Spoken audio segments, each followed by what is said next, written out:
샬롬. 9월 18일 매일 말씀 묵상입니다. 한 주간 동안 평안하게 지내셨나요? 오늘 이 아침에 주님께서 주시는 은혜로 말미암아 새로운 힘을 얻는 시간이 되길 소망합니다. 오늘은 신명기 32장 46절과 47절의 말씀을 통하여서 이제 명절이 시작되는 아침입니다. 어떤 마음으로 한 가족이 모여서 함께 이 시간을 보내면 좋을지 한번 묵상하는 그런 시간이 되었으면 좋겠습니다. 제가 본문 말씀 읽겠습니다. 그들에게 말하였다. 오늘 내가 당신들에게 증언한 모든 말을 당신들은 마음에 간직해 두고 자녀에게 가르쳐 이 율법의 모든 말씀을 지키게 하십시오. 율법은 단지 빈말이 아니라 바로 당신들의 생명입니다. 이 말씀을 순종하십시오. 그래야만 당신들이 요단강을 건너가 차지하는 땅에서 오래오래 살 것입니다. 아멘. 이제 추석 명절을 시작하는 이 아침입니다. 어떤 마음으로 이 시간을 준비하고 계시고 어떤 기대를 가지고 이 시간들을 계획하고 계시는지요. 여러 가지로 준비하시느라 마음이 분주하실 텐데 이 아침에 새롭게 마음을 정리하고 가다듬는 그런 시간이 되었으면 좋겠습니다. 추석 명절이 되면서 그렇다면 유대인들은 이 말씀에 등장하는 이스라엘 백성들은 하나님께서 어떻게 명절을 대하라고 하셨는지 한 번쯤은 생각해 보았으면 좋겠습니다. 유대 민족에게 있어서 명절에 가장 중요한 기능이 있습니다. 명절은 단순히 그냥 쉬는 날로 우리에게 주신 것이 아니라 다른 어떤 특수한 목적이 있는 것입니다. 우리에게도 설날과 추석은 큰 의미가 있죠. 조상들을 기억하고 또 추석은 특별히 소출을 감사하고 또 제사를 통해서 또 선조들에게 그것을 어떻게 감사를 표현하는 그런 시간이 되는 전통이 있습니다. 이와 같이 유대 명절에도 그런 기능을 하고 있는 것이 있는데요. 가장 중요한 것은 다름 아닌 하나님을 기억하는 장치로서 명절이 존재한다는 것입니다. 대표적인 유대 명절이 있죠. 바로 유월절입니다.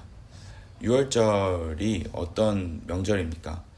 바로 애굽에서 탈출하던 이스라엘 백성이 출애굽 시절에 문설주에 양을 발라서 이집트에게 임하는 그 장자 재앙을 피하게 하시고 그리고 그 재앙을 피하게 하신 기적뿐만 아니라 애굽을 급하게 떠나 홍해를 건너게 하셨던 그 큰 구원을 기억하게 하는 그것을 기념하는 절기로서 유월절이 지금도 지켜지고 있고 행해지고 있습니다. 그래서 현재까지 유대인들은 유월절에 있었던 그 장자 재앙을 피했던 그 사건뿐만 아니라 그 전체적인 하나님의 구원 사건을 일주일 동안 명절 내내 식사 시간마다 거의 그 말씀을 읽고 재현하듯이 나누며 함께 찬양하고 식사하며 그 시간들을 보내게 됩니다. 하나님께서는 이처럼 유월절을 통하여서 그분의 구원 역사를 기억하라고 하셨던 것처럼 하나님께서는 우리에게 하나님께서 우리에게 행하신 그 일들을 감사하고 기뻐함으로 기억하는 것을 굉장히 좋아하신다는 것을 알 수 있습니다. 왜 자꾸 우리에게 하나님이 하신 일들을 기억하라고 하실까요? 우리도 우리 자신을 너무나 잘 알듯이 우리에게 좋았던 일들은 너무나 쉽게 있기 때문입니다. 그 좋았던 일이라 함은 하나님께서 우리에게 행하신 일들, 우리에게 감사할 제목으로 행하셨던 많은 일들을 우리는 너무나 쉽게 잊고 산다는 것입니다. 그래서 하나님께서는 하나님께서 하셨던 일들을 나 자신뿐만 아니라 우리 자녀들에게까지도 이해하게 해주고 잊지 않도록 기억하라고 말씀하시는 것입니다. 사실 유월절이라고 했을 때 이 유월절은 유대인들에게만 해당되는 절기가 더 이상 아니라는 사실을 우리는 너무나 잘 알고 있습니다. 왜일까요? 유월절에 하나님의 심판을 피하고 죽지 않게 한 그 피가 사실은 무엇을 상징한 피였습니까? 그 피는 1차적으로는 그 사건을 피하게 하였던, 죽임을 당했던 그 어린 양의 피였겠지만, 이 어린 양은 곧 누구를 상징하고 있습니까? 바로 십자가상에서 우리의 모든 죄를 대속하신 예수님의 피를 상징하고 있습니다. 그리고 우리는 실제로 그 예수님의 피로 말미암아 영생이라는 큰 축복을 얻었습니다. 이렇게 하나님께서는 명절, 이 절기를 단순히 과거의 한 사건으로 남겨두신 것이 아니라 6월절이라는 사건을 통하여서 미래의 구원까지 예표하시는 곳으로 남겨두셨고, 과거의 구원뿐만 아니라 더 완전한 궁극적인 구원을 성취하는 통로로서 이 6월절을 사용하신 것입니다. 오늘 본문은 모세가 이야기한 본문입니다. 모세가 자신의 모든 사역을 마치고 가나안 땅에 들어가기 전에 이스라엘 백성에게 남긴 유언과도 같은 말입니다. 오늘 모세가 말한 것 중 가장 강조한 것이 무엇입니까? 바로 율법을 자녀에게까지 가르쳐 지키게 하라는 것이었습니다. 그래서 지금도 유대인들은 이 말씀을 따라서 말씀 그대로를 자녀에게 밤낮으로 가르치려고 하고, 그게 가능하지 못하다 한다면 적어도 이 6월절이라는 명절, 그리고 수콧이라는 장막절이라는 이 명절에는 적어도 그 말씀을 생생하게 가르쳐서 자신들의 어떤 뿌리를 갖고 있고, 자신들이 어떤 백성이고 누구의 백성인지를 끊임없이 기억하고 생각하도록 하게 합니다. 그렇다면 오늘을 살아가는 우리 그리스도인들은 오늘 이 두 구절의 말씀을 통해서 어떻게 적용할 수 있을까요? 오늘 이 본문을 통하여서 두 가지만 생각해 보기를 원합니다. 첫 번째로 모세는 이스라엘 백성들에게 요구하는 것이 있습니다. 첫 번째는 바로 오늘 내가 당신들에게 증언한 이 모든 말을 당신들은 마음에 간직해 두고 라고 이야기합니다. 무엇을 마음에 간직하라고 이야기하고 있습니까? 그것을 먼저 기억할 필요가 있는 것 같습니다. 오늘 내가 당신들에게 증언한 모든 말을 이라고 합니다. 여기서 오늘이라 하면 언제 오늘을 이야기할까요? 바로 오늘 본문의 첫 시작인 32장을 이야기하고 있습니다. 32장은 바울이 총회, 이스라엘 백성들이 다 같이 모인 그 총회에서 한 말을 기록하고 있습니다. 이 총회에는 모세가 이스라엘 백성들이 다 같이 모여있을 때 단순히 연설로 한 것이 아니라 하나의 노래로서 메시지를 전한 구절입니다. 그래서 오늘 본문이 등장하기 이전에 43절까지 하나의 노래로서 하나의 메시지를 전한 것입니다. 그 메시지를 전체 다 지금 읽을 수는 없겠지만 중요한 구절 몇 가지만 뽑아서 제가 읽도록 하겠습니다. 4절에서 6절과 43절입니다. 모세가 이스라엘 백성들에게 전한 강력한 어떤 강하게 강조하는 그런 메시지입니다. 제가 읽겠습니다. 하나님은 반석 하시는 일마다 완전하고 그의 모든 길은 올곧다. 그는 거짓이 없고 진실하신 하나님이시다. 의로우시고 곱기만 하시다. 그러나 너희가 하나님께 맞서 악한 짓을 하니 수치스럽게도 너희는 이미 그의 자녀가 아니요 비뚤어지고 뒤틀린 세대이다. 어리석은 백성아, 이 미련한 민족아, 너희는 어찌하여 주님께 이처럼 갚느냐? 그는 너희를 지으신 아버지가 아니시냐? 너희를 만드시고 일으키신 분이 아니시냐? 모든 나라들아, 주님의 백성과 함께 즐거워하여라. 주님께서 그 종들의 피를 흘린 자에게 원수를 갚으시고 당신의 대적들에게 복수하신다. 당신의 땅과 백성이 지은 죄를 속하여 주신다. 아멘. 모세는 이 노래를 통하여서 하나님의 위대하심을 노래하면서 동시에 백성들의 반역을 경고하고 있습니다. 우리는 명절이라는 이 시간을 통하여서 어떤 것을 기대할 수 있을까요? 우리는 하나님께서 먼저 기억해야 할 것은 하나님께서 우리 가정 가운데 얼마나 완전히 일하시는 분이신지, 그리고 선하신 분이신지 우리 각자 마음속에 구체적으로 먼저 기억해 보아야 할 것입니다. 우리가 눈에 보이는 축복받을 만한, 축하할 만한 그런 하나님의 축복뿐만 아니라 어려움을 통해서도 역사하시는 그 하나님까지, 그것을 구체적으로 스스로 자신의 마음으로 기억하고 되새기는 것을 오늘 본문은 요구하고 있습니다. 우리 각자 가정 가운데 하나님께서 구체적으로 하신 일이 무엇입니까? 그것을 조목조목 하나하나 기억해 보시길 바랍니다. 하나님께서 우리의 이 가정 가운데 역사하신 그 일들을 하나하나 적어서 써서 한번 기억해 보시고, 하나님께서 이런 일을 행하셨구나, 그리고 지금도 이런 일을 행하고 계시는구나, 이런 일을 통해서 우리를 어려움을 극복하게 하셨구나, 이것을 구체적으로 기억해 보는 그런 시간 되셨으면 좋겠습니다.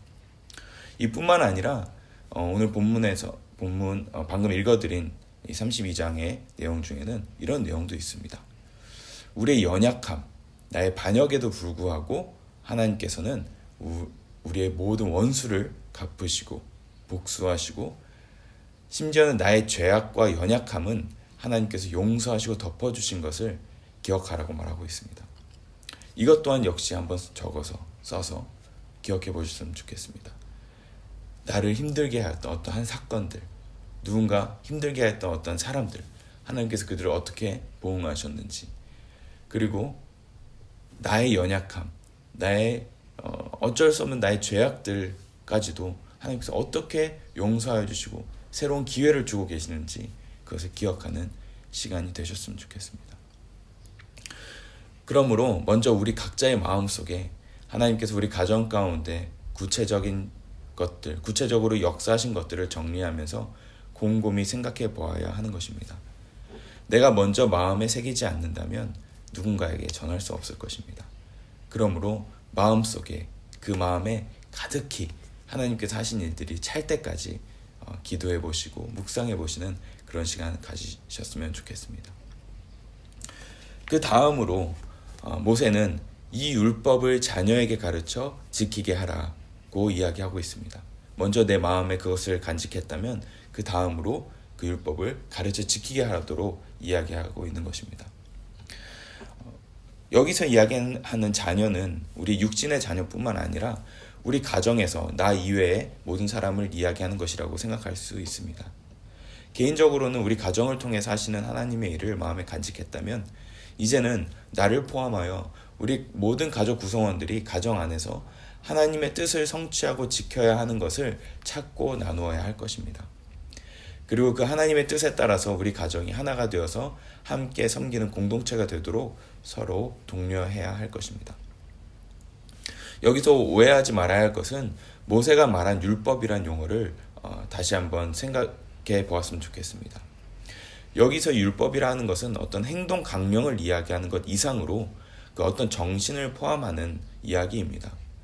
여기서 율법이라 함은 모세 오경에 등장한 모든 이야기들, 스토리까지를 포함합니다. 즉 율법이라는 것은 모세가 특별히 이야기하는 율법은 가르침이라는 것을 이야기하는데, 창세기부터 신명기까지 이야기들을 통하여서 전해주고 있는 그 하나님의 메시지를 포함합니다. 창세기부터 신명기까지 어떤 이야기들이 있습니까? 바로 창조 이야기부터 족장 이야기를 넘어서 이집트에서 탈출하여 약속의 땅에 이르는 이 대장정의 이야기가 포함되어 있지 않습니까? 그 가운데서 하나님께서 이스라엘 백성에게 가르쳐 주시는 그 교훈들을 율법이라는 이름으로 상징하고 있는 것입니다. 이처럼 이 명절이라는 시간을 통해서 우리가 무엇을 기억해 봐야 할까요? 바로 우리 가정이 시작되는 순간부터 지금까지 벌어진 많은 일들 가운데서 우리가 붙잡아야 할 하나님의 교훈을 가정 내에서 찾고 구하고 기억해야 한다는 것입니다. 그리하여서 다 같이 한 마음으로 하나님께서 우리 가정에게 바라시는 것이 무엇일까? 라고 생각해보고 깨닫는 시간이 되어야 하는 것입니다. 말씀을 마치도록 하겠습니다. 모세는 자신이 마지막으로 남기는 말들이 바로 생명이라고 이야기합니다. 47절에 이렇게 기록되어 있습니다. 율법은 단지 빈말이 아니라 바로 당신들의 생명입니다. 아멘. 이 명절을 통하여서 혹여나 예배를 드릴 수 있는 시간이 있으시다면 그 시간이 그냥 흘러가는 빈말로 드리는 시간이 아닌 생명으로 여겨지는 그런 귀한 시간이 되시길 축복합니다. 그리고 가문을 통하여서 역사하시는 하나님을 마음껏 누리는 이번 명절이 되셔서 앞으로 우리 가정이 하나님의 축복의 대로를, 하나님께서 축복의 대로를 여셔서 그분의 뜻을 나타내고 그분의 영광을 드러내는 통로로 사용하는 그런 놀라운 축복이 있으시기를 기대하시길 소망합니다. 이번 명절을 그렇게 기대하는 마음으로 맞이하실 때 생명 되시는 하나님께서 우리 가운데 주시는 약속을 드러내시고 성취하시는 것을 보게 되실 것입니다. 그 축복이 이번 추석 명절을 통하여서 저와 여러분의 가정 가운데 임하는 그런 놀라운 일들이 벌어지길 소망합니다. 기도하겠습니다. 하나님 아버지, 이 명절을 통하여서 하나님의 하신 일들을 기억하길 원합니다. 하나님, 정말 지금까지 우리에게 하신 일들을 이 명절을 통하여서 밝히 드러내 주시옵소서. 그래서 우리 각자가 속한 이 가정이 주님께서 일하시는 통로가 되고 하나님의 영광을 드러내는 통로가 되도록 우리의 마음속에 하나님의 일을 간직하고 또 우리 자녀와 우리 가족 구성원들에게 가르쳐 지키게 할 수 있는 축복이 이번 명절을 통하여서 일어나게 하여 주시옵소서. 혹여나 아직 예수님을 믿지 않는 가족 구성원들이 있다면 주님 복음을 듣게 하시고 예수님을 영접하게 하시고 예배가 세워지는 축복이 이번 명절을 통하여서 일어나게 하여 주시옵소서. 주님의 하실 일들을 기대합니다. 주님 역사하여 주시옵소서. 감사드리며 예수님 이름으로 기도합니다. 아멘.